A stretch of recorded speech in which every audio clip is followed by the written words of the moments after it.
people that are here and watching knew about this tonight. Almost 2 weeks ago, on October 7th, World Can't Wait printed the statement, "Crimes are crimes, no matter who does them," in the New York Times. On the actual anniversary of the 9-year anniversary of the U.S. occupation of Afghanistan. This is a bold statement, and the pictures say a lot. Mugshots of George Bush and Barack Obama, and descriptions of 4 war crimes. The most immediate one, when we began to write this statement, became public in April of 2010, and that was that we learned publicly that the president, not Bush, but Obama, had designated a U.S. citizen for assassination.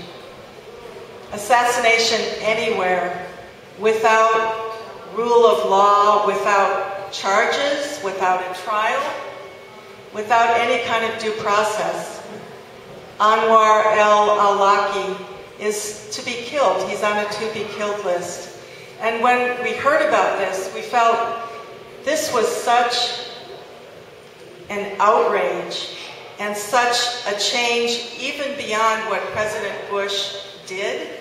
We know that Bush's military did assassinate even U.S. citizens, but it was never done with a public order. It was never done in a way that said, this is what we will do.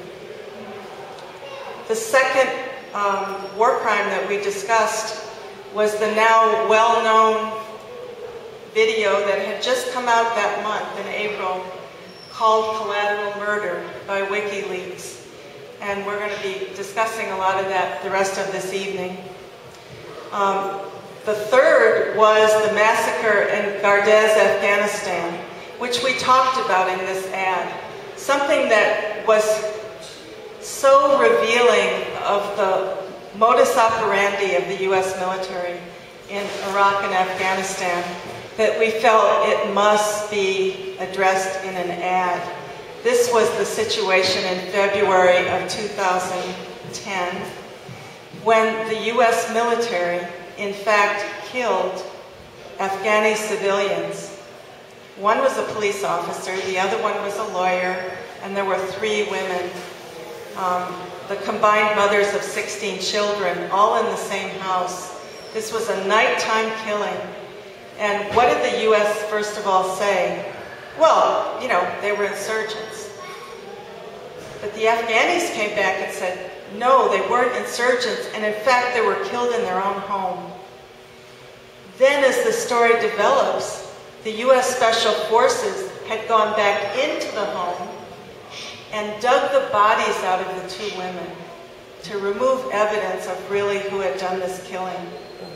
After that, the U.S. tried to say that these were honor killings carried out by men in the household. So this is compounding outrage after insult on these people who were civilian victims of an illegitimate, immoral occupation. Completely unjust. And the 4th thing that we pointed out in this ad, we're also going to be talking about tonight. That was the fact that a report came out, a very substantial investigation, showing that the reported suicides of 3 detainees in Guantanamo in 2006, this is 3 men that died the same evening in the same building of suicide, in fact, were very, very likely homicides. This report came out this year since Barack Obama vowed 20 months ago to close Guantanamo, and since it didn't close. This report came out and it went by without a comment from the administration. So this is really a time when people who care about humanity and are thinking about what our responsibility to stop these crimes is to act. One of the ways that World Can't Wait has been acting has been by distributing hundreds and hundreds of copies of the video that we're about to see. In fact, we have now a compilation of the really important leaks from WikiLeaks on one DVD that we're making available to anybody who wants it, to anybody who will show it to other people in libraries, classes, outside. We showed a little bit of it today at a school in Manhattan, and maybe we'll talk about the response to that. Another thing that we did was to circulate this statement, signed by people that we heard from those who read it. It was a very encouraging group. Cornel West signed on right away, Cindy Sheehan, Carl Dix, Noam Chomsky, people that are well known in the arts and writers and lawyers, Michael Ratner from the Center for Constitutional Rights.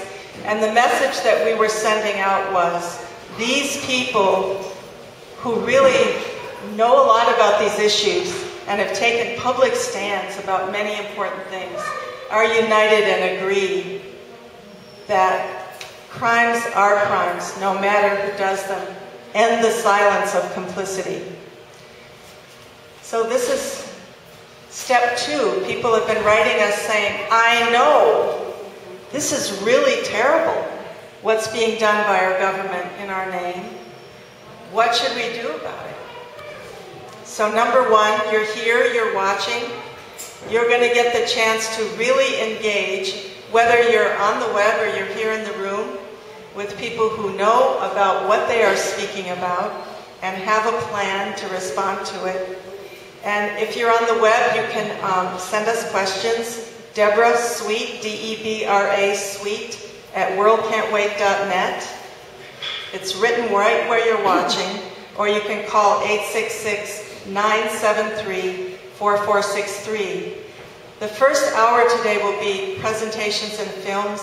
The second hour is going to be discussion amongst all of us.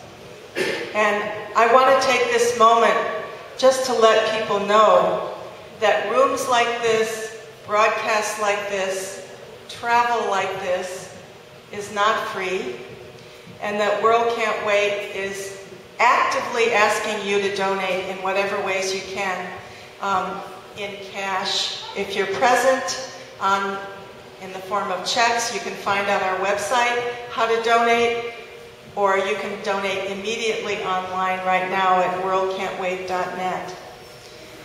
The point of all this is that we've run into the fact that people widely don't know enough about these crimes. We're going to try to solve that tonight. If people choose to know and not respond or do anything, that's another problem. The third point is that we have ideas about what people can do to go out among others and to get this widely known, and that's all about what we're doing. So just to give you an idea of how this evening is going to run, to my left is Pardis Kebriai, who's an attorney from the Center for Constitutional Rights, and she is one of a team that is working on the case against the Obama administration and against the plan for targeted assassination of Anwar al-Awlaki. To my right, your left, is Ethan McCord, who we've run into on the tour this spring.